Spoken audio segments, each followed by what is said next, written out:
A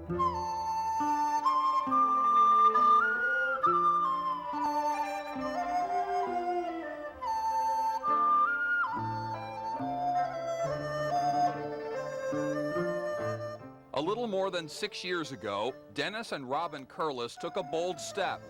Chinese adoptions back then were a relatively new idea. They knew almost nothing about the little girl they were scheduled to adopt. About all they had was a timetable. Tomorrow is the culmination of a long, long wait. Yep.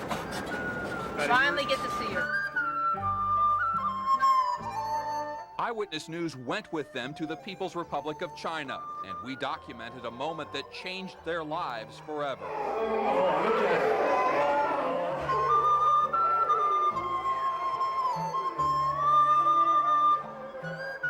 At Mother's Love Orphanage in the South China city of Nanning, this little girl was known as Lin Bao.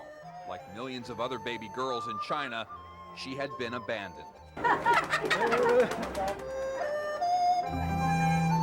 Strict population controls make it tough for a family to keep more than one child.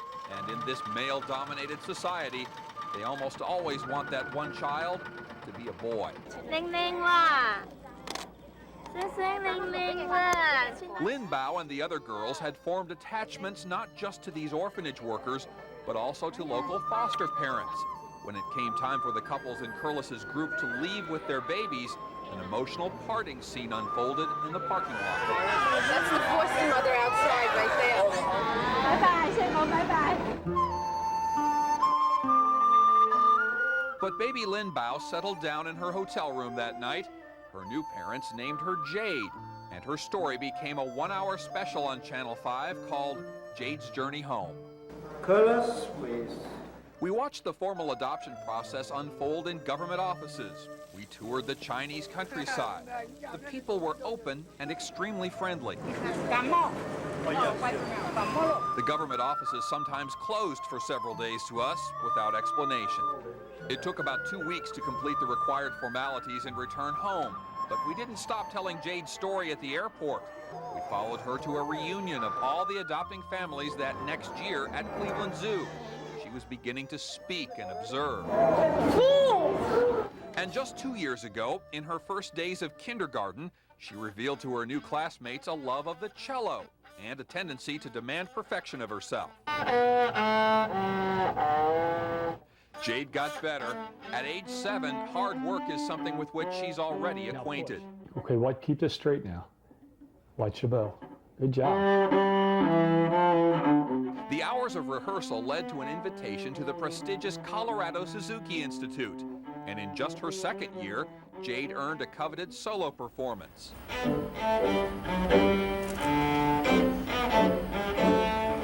Doing Bach and Mozart and pieces like that. And it's wonderful because we also see her fine-tuning the pieces. Few of those who auditioned for this privilege were selected. Jade, it seems, has always beaten the odds. Her teacher speaks of a classroom assignment. Jade said in her blessing book that God made me special because she's a China girl. And I mean, it brought tears to my eyes.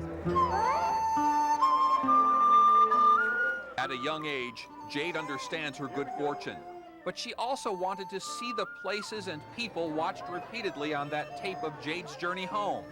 And last winter, Jade told her parents she wanted a sister from China. So last month, they all returned to Nanning. Dennis and Robin documented the trip with a home video camera.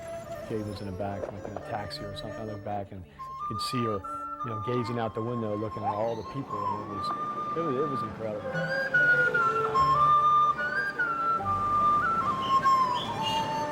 One of the first stops, Mother's Love Orphanage.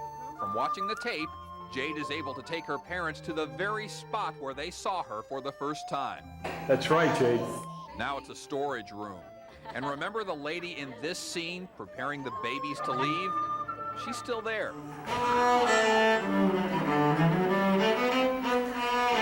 Jade played a recital for her and for all the workers who still remember her as Lin Bao.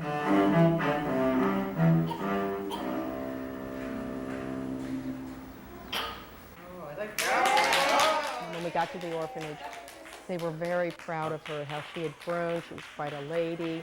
But there was a surprise waiting for Jade here, too. When she's older, the workers want her to come back and spend the summer. Next time, when you come, bring your friends, and then you can all come and, look after babies.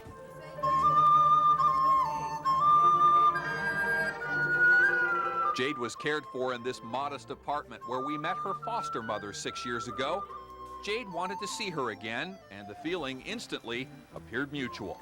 And she grabbed Jade's arm, hand right away, then took her up to her apartment. Everywhere she went, people recognized Jade as someone from their region. They knew almost immediately she had to have been adopted by Americans. And they would talk to her, and then they were amazed that she could speak English so well. And they looked like them, but she could speak English like Americans. And there were probably more double takes on the Great Wall of China, where Jade set up for a quick cello concert. She admits it was a tad frightening. Because it was really steep and I thought I was going to fall down. Just go, please, it's cold. It actually started to snow. The warmest chords on this trip, a stop in Guangzhou, where Mei Lian was waiting for adoption into the Curlis family. Just as Jade cried in all the confusion 6 years ago, her new sister did the same.